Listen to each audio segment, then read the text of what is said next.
चलो भाई पार्ट 7 निकालो सभी। पार्ट 7 का नाम है थोड़ी सी दारू। कवि कौन है इसके? कवि है एपी डिल्लो ना।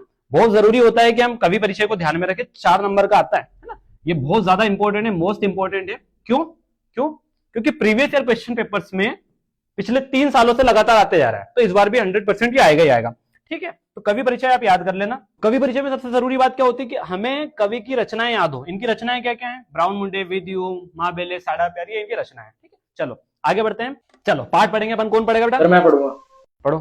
थोड़ी सी दारू मेरे अंदर आ गई, भूल ले लो बस। क्या कर रहा बेटा? सर पढ़ रहा हूँ।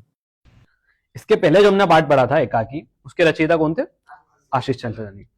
तो वो जो था वो गद्य खंड था, उसको ऐसे पढ़ सकते हो। ये पद्य खंड है, इसको कैसे पढ़ेंगे बता दो। थोड़ी सी दारू मेरे अंदर आ गई, भूल के लोग बस याद है तू, कराते 10 हुन कराम की, तू ही है क्षण मेरी रात। तो करुण रस की उत्पत्ति हो रही है, इसको उस तरीके से अपने को पढ़ना पड़ेगा ना। अब देखो दारू का क्या अर्थ है, पूछ लिया। दारू से कवि का क्या आशय, बताओ क्या है शब्दार्थ में? देखो सर नहीं है उसमें। मैं बताता हूं।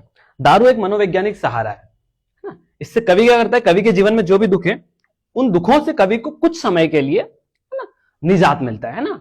तो जो दारू है कोई वस्तु नहीं है, ये सिर्फ एक विचारधारा है जिसका कवि ने चिंतन किया था, उसके बारे में यहाँ पे वर्णन किया गया। ठीक है, अब संदर्भ दशम व्याख्या है कि मैंने आपको बताया रखा। संदर्भ कैसे लिखते हैं अपन? प्रस्तुत पद्यांश हमारी पाठ्यपुस्तक थोड़ी सी दारू। यार चलो बेल लग गई। अभी आप ऐसा करो, अब दूसरे लेक्चर आएंगी मैडम ना, इसके जो प्रश्न उत्तर है कल मैं लिखवा दूंगा। आप सभी इसको अच्छे से पढ़ के आना, कवि परिचय बिल्कुल याद कर लेना। ठीक है बेटा, थैंक यू।